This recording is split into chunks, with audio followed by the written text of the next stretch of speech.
Why are my feet swollen? 1. Puffy, tender Tootsies. If one or both of your feet are swollen, it can be hard to move around. And it can hurt, too. It's not always clear why it happens, but some health conditions can make it more likely. 2. Edema. This is when your body holds on to too much water. It can make your feet puffy as well as your hands and face. You might notice it after a long airplane flight or if you stand for hours at a time, and some women have it around their monthly period. It usually goes away on its own, but sometimes it can be a sign of a health problem like low protein levels, heart failure, or kidney or liver disease. 3. Injury. If you trip or take a wrong step, a swollen foot can be a sign of a broken bone or a sprain when the tough, flexible tissue that connects the bones around your ankle tears. Your foot and ankle will likely swell as blood rushes to the area to help heal it. See your doctor if it hurts a lot, you can't put weight on it, or it doesn't look right. 4. Pregnancy.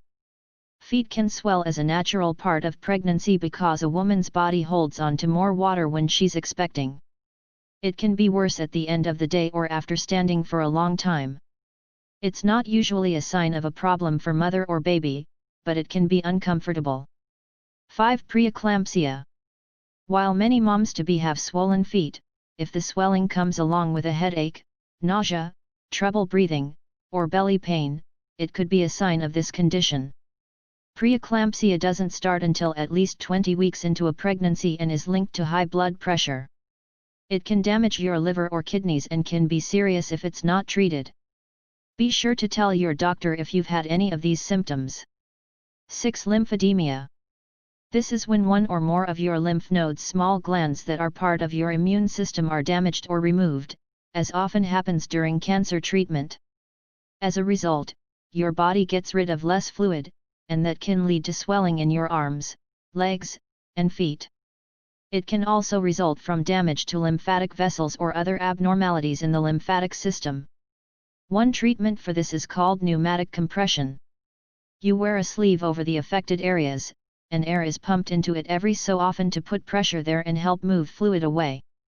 Exercises, massage, and compression sleeves or socks may help, too. 7. Chronic venous insufficiency. To get back to your heart from your legs and feet, your blood travels in veins with one-way valves to keep it from flowing back down. These valves can get damaged as you get older or if you stand or sit for long periods of time. Damage to the valves also can be the result of blood clots. If your blood doesn't return to your heart the way it should, it can collect in your legs and feet and cause swelling. 8. Heart failure. This is when your heart doesn't pump blood like it should. If your blood isn't flowing well in the right direction, it can back up in your legs and feet and cause swelling. With heart failure, it can be uncomfortable to lie down flat, your heart may beat faster or in an unusual rhythm, and you might have a hard time catching your breath. Get medical help right away if you notice these signs. 9. Kidney disease. Your kidneys filter waste from your blood. If they aren't working right because of a condition like diabetes or high blood pressure, too much salt, sodium, can be left in your blood.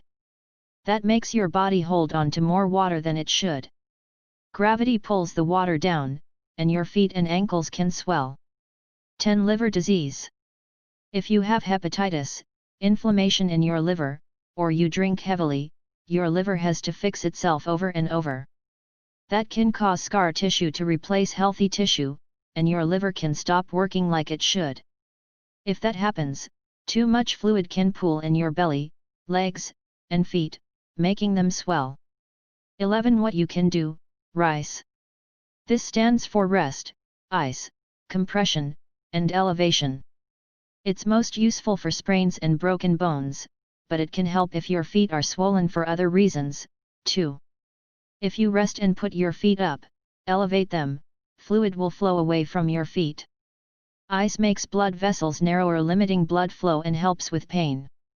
Special extra tight socks called compression socks, or wraps around your feet, can help push fluid away from your feet.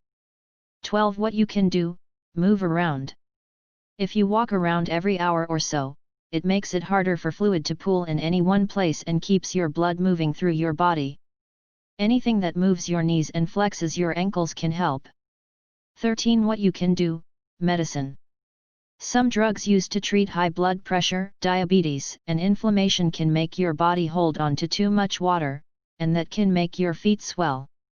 Other medications called diuretics can ease swelling. They help your body get rid of fluid by making you pee more often. Always talk to your doctor before changing or stopping your meds. 14. When to call your doctor. Get medical help right away if your feet are swollen and you're short of breath or have chest pain. These could be signs of fluid or a blood clot in your lungs. See your doctor if your swollen foot keeps a dimple after you press it. Your skin in the swollen area looks stretched or breaks.